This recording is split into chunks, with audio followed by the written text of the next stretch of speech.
Telangana assembly సమావేశాలు కొనసాగుతున్నాయి. ప్రస్తుతం డిప్యూటీ సీఎం భట్టి మాట్లాడుతున్నారు. లైవ్ లో చూద్దాం. నేను తీసేయాలని చెప్పలే, మీకు కావాలంటే పాత రికార్డ్స్లో కూడా తీయండి. నేను అపోజిషన్ లీడర్గా ఉండి అక్కడ నుంచి అనేక సందర్భాల్లో మాట్లాడే ఆక్యుపేషన్ కాలం ఉండాల్సిందే, ఉంటేనే న్యాయం జరుగుతుంది. అన్యాయమే సార్, తరతరాలుగా మీరు చేసిన అన్యాయాన్ని సరిదిద్దడానికే ఈరోజు మేము చట్టాలు తీసుకొస్తున్నాం.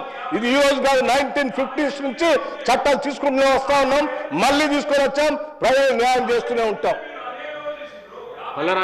అధ్యక్ష భట్టి గారు సార్, అధ్యక్ష గౌరవ సభ్యులు బల్లారాజేశ్వర రెడ్డి గారు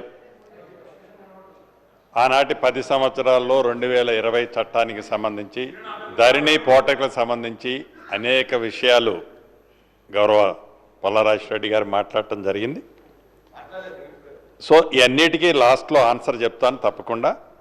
గౌరవ డిప్యూటీ చీఫ్ మినిస్టర్ గారు చాలా స్పష్టంగా ఎన్నికలు ఏవైతే మొన్న ఎన్నికలకు పోయే ముందు కాంగ్రెస్ పార్టీ ఆలోచన ధరణిని గురించి చాలా స్పష్టంగా ధరణినే ఏజెండా చేసుకొని ధరణి కాన్సెప్ట్ మీదనే ధరణిని రెఫరెండంగా తీసుకొని కాంగ్రెస్ పార్టీ ఒక స్లోగన్ ఇచ్చింది, వాళ్ళు ఒక స్లోగన్ ఇచ్చారు. ఫైనల్ కంక్లూజన్ తెలంగాణ ప్రజలు ధరణి బాగుందా బాగలేదా అనే నిర్ణయాన్ని సార్వత్రిక ఎన్నికల్లో ప్రజల తీర్పు స్పష్టంగా చూసాం. గతంలో 2020 చట్టం ఏ రకంగా చేశారు, ఎంత ఆతృతగా చేశారు, ఆ చేసిన దాంట్లో ఇటున్న సభ్యులే ఇబ్బంది పడలేదు, ఇటున్న సభ్యులు కూడా కోకొల్లల మంది ఇవాళ శాసనసభ్యులుగా, ఎమ్మెల్సీలుగా, పార్లమెంటు సభ్యులుగా, గతంలో మంత్రులకు చేసిన అనేక మంది వారి భూములకు సంబంధించిన ధరణి వల్ల నిన్న మొన్న నా పక్కన వచ్చి కూర్చొని డిస్కషన్ చేసేవన్నీ కూడా వారి వ్యక్తిగతంగా సంబంధించిన భూములు ధరణిలో మిస్ అయినాయనే వచ్చి అడుగుతున్న సందర్భం స్పష్టంగా చూశాం. నేను తమరి ద్వారా గౌరవ సభ్యులకు ఒక్కటే చదువుతున్నాను. ఎస్, కాంగ్రెస్ పార్టీ సైంటిఫిక్గా ప్రజల కోరిక మేరకు భూభారత కాన్సెప్ట్తోనే రాబోయే మళ్ళీ సార్వత్రిక ఎన్నికల్లో భూభారత కాన్సెప్ట్తోనే మేము పోతున్నాం.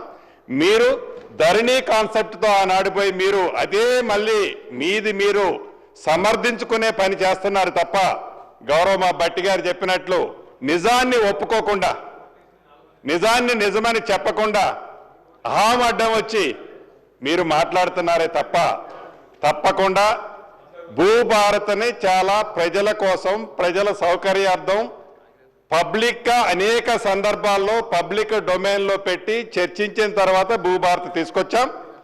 మీరిచ్చే సూచనలు సలహాలు తప్పకుండా మంచివైతే సేకరిస్తాం. మళ్ళీ ఎన్నికల్లో ఈ భూములకు సంబంధించి, భూమి ఆసాములకు ఇచ్చే భద్రతకు సంబంధించి భూభారత్ని ఈ మా ప్రభుత్వం ఇదే రెఫరెండంగా మళ్ళీ ఎన్నికలు పోతాం. తప్పకుండా ప్రజలు ఎవరిని ఆశీర్వదిస్తారో చూద్దాం. అధ్యక్ష.